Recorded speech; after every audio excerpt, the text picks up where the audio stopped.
My mother was my father's sugar baby. Every year he would hold her in his arms and promise, "Wait for me. Next year I'll marry you." He said it for 5 years. In the end, he married a woman from his own social circle instead. My mother never got the wedding she dreamed of. After that, she became unstable and cruel. She used me as a way to get my father's attention. "Go, call your father and tell him you're sick. Tell him to come see you." But my father only frowned and yelled at me. "You're already learning to lie from your mother at such a young age? Always haunting me like this. Disgusting." They blamed all the anger they had for each other on me. Later, my father's wife gave birth to a son. He became the perfect husband and father in everyone's eyes. My mother only grew worse. She hit me harder and harder, all just to make my father come look at her once. When I was 7, I fell down the stairs and broke my leg. I begged my mother to take me to the hospital. She slapped me hard across the face. "What are you pretending for? You fall once and suddenly your leg is broken? You're just like your irresponsible father. You were born to make me suffer." My father rushed over, but he only shoved my mother to the floor in irritation. "If you use this little bastard to fake being sick and trick me again, don't expect another cent from me." Their screams and sobs tangled together. I lay on the cold floor, slowly losing consciousness. This time, could they finally stop fighting? The shouting grew louder. My father shoved my mother to the floor. I forced myself through the pain and crawled toward him, grabbing the hem of his pants. "Dad, please stop fighting. I'm okay now." The next second, he kicked me away. My injured leg slammed into the furniture. The pain was so intense my vision went dark. I curled up, trembling on the floor. My father only glanced at me in disgust. "Stop pretending. When have you ever actually been sick? Every time we take you to the hospital, nothing's wrong." He turned to leave.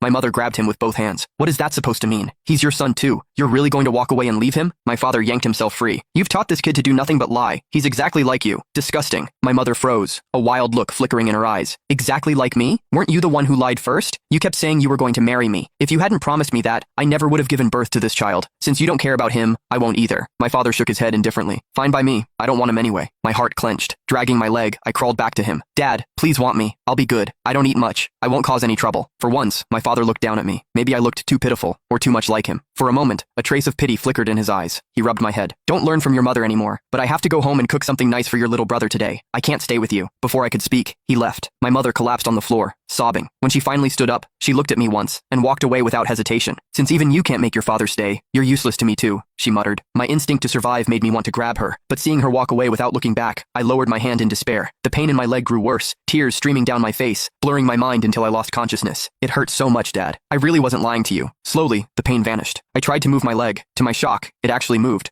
But when I turned around, I saw myself curled up on the floor, covered in injuries. That was when I realized I was already dead. I stared at my own body. My pant leg had ridden up, revealing the horrifying injury. Yet I didn't feel scared. Neither Mom nor Dad wanted me. Maybe death was the only way out. At least they wouldn't fight because of me anymore. Before I could look closer, a sudden force pulled me out of the room. When I opened my eyes again, I was watching Dad at the grocery store, picking out a rack of ribs and vegetables. Then he noticed a corner store had stocked a new batch of toy car models. He looked through them carefully, choosing 2 dark green models. A smile tugged at his mouth. "Henry's going to love these." I stared at the toy cars with envy. Ever since I could remember, I had never received a toy. I remembered when Mom took me shopping.